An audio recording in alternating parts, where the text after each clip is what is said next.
Já, komið sæl. Ef við byrjum á að skoða veðurkerfin hérna í kringum okkur þá höfum við hérna lægðarsvæði hérna vestur af Frakklandi sem er að teygja sig hérna austur á bóginn og því er svona víða óstöðugt loft hérna miðbik álfunnar en aftur á móti er hæðarsvæði yfir Skandinavíu og fínasta veður á þeim slóðum. En nær okkur að þá er lægð hérna við Grænland sem er svona að stríða okkur svolítið og hún kemur svona til okkar núna á næstunni og skil frá henni ganga yfir landið aðfarnótt mánudags og raun og vera á mánudeginum einnig.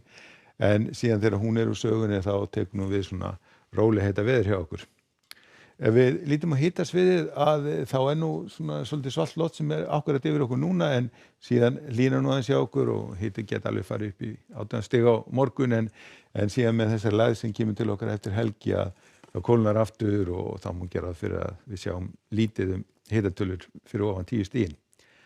Ef við skoðum hvernig þetta gengur núna næsta sólarhringina þá er úrkomusvæði sem er að koma hérna inn yfir vestanvert landið í nótt og má búast við svona dálítið vætu súldið regningu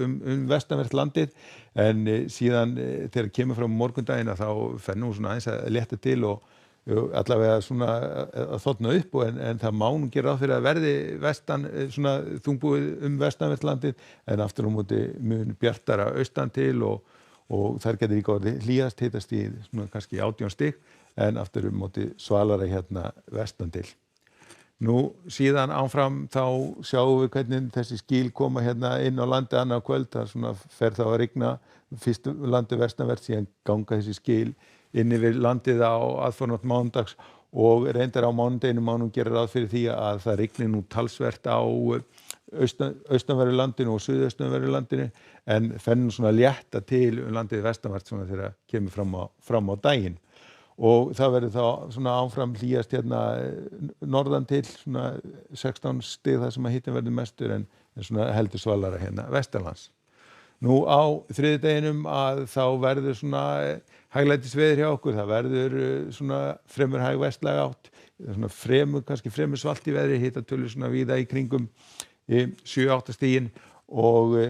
en síðan þegar það kemur fram á miðvikudaginn fram á 17. júní er gert ráð fyrir því að það verði hæglætisveður hjá okkur, hæðarsvæði hérna fyrir norðan okkur sem er að svona teygja sig hérna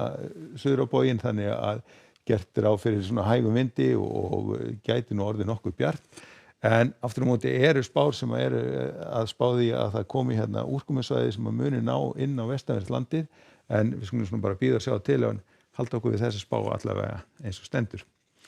En við skulum skoða hvað er að gerast hérna í kringum okkur. Það er þetta hæðarsvæði hérna yfir Skandinavíu sem að þannig að það er sól og blíða og hitatölur hérna víða nálægt 30 stigum. Aftur á móti þungbúið hérna miðja álfuna víða þrumuveður sem að ná hérna alveg suður á Balkanskagann og norður Ítalíu en síðan tekur við mun bjartara og þurrara og hlýrra veður. Á Íberíuskaganum verður væntanlega góður dagur á morgun, sól og blíða og bjartviðri og alveg þurrt en eitthvað verður svona talsvert skúralengra í Frakklandi einkum norðan til. Nú síðan ef við förum vestur hafa þá er mjög rakt og loft hérna og hlýtt hérna við Mexíkóflóa og það er svona mikið þrumuveður á suðaustan til en bjartara hérna norðan til og einnig verður hlýtt og bjart við vesturströndina.